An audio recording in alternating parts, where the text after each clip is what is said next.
It's nice to see Star Trek back in syndication.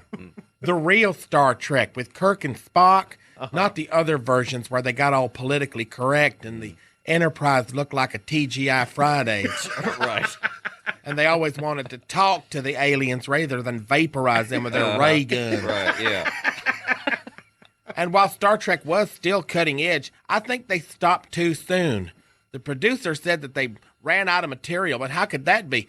I've come up with some ideas myself of stuff they could have done. Let me perch on... That's a misprint. Let me preach on it.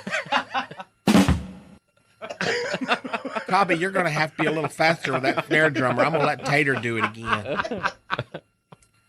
Here's some of the ideas I come up with for Star Trek. The Enterprise runs into a mysterious energy field of a type it has encountered many times before with no adverse effects whatsoever.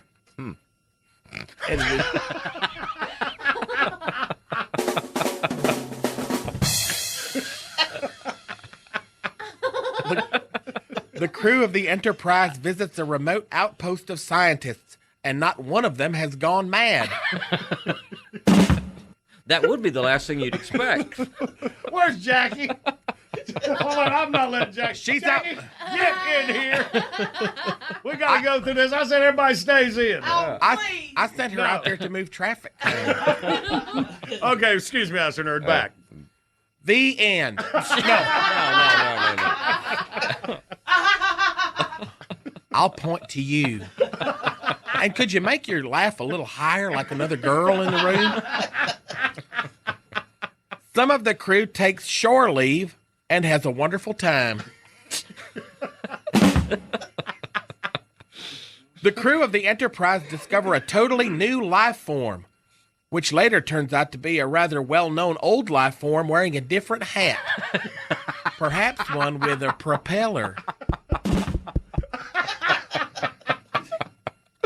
The crew of the Enterprise are struck down by a mysterious plague, the only cure for which can be found in the ship's well-stocked sickbay.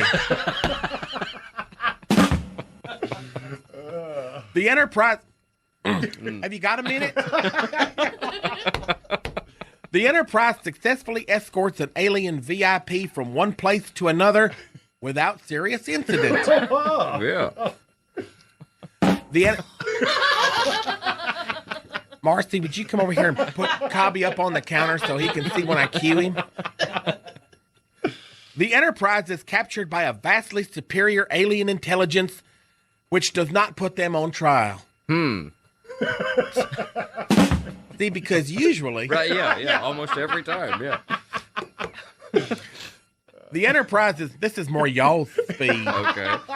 The Enterprise is captured by a vastly inferior alien intelligence, which they quickly pacify with chocolate and tribble.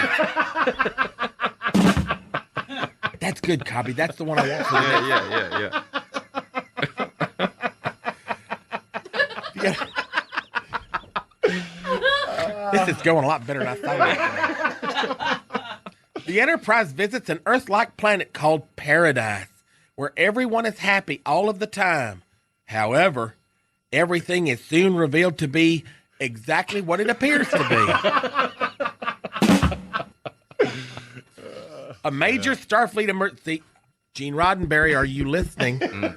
A major Starfleet emergency breaks out near the Enterprise, but fortunately, some other ships in the area are able to deal with it to everyone's satisfaction.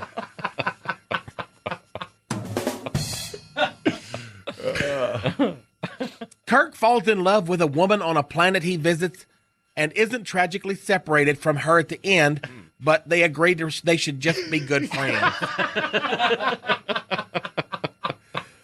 When the warp engines... Have you got him on the delay? When the warp engines malfunction, Scotty has plenty of time and dilithium crystals to solve the problem. A landing party returns from a hostile planet's surface, having suffered no casualties or life-threatening injuries among the extras. During a freak space storm, Sulu warns crew members not to use the transporter, but they do it anyway, with no problems whatsoever. Is this stuff that should happen? What was the setup? It's been so long ago, I forgot. These are ideas I've got for other Star Trek episodes. Oh, I see. Okay. Yeah. All right. I'll go back to page 1. No, that's all right. Here we go. Let's keep it going. Spock gives his trademark hand sign and coins one of the most memorable catchphrases in television history. Look what I can do. All right. Look what. And finally, Finally. page 4. After a lengthy analysis, it's discovered that Dr. McCoy is, in fact, a doctor and not a mind reader. And the list goes on.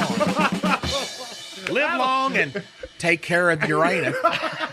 Somebody just shoot me.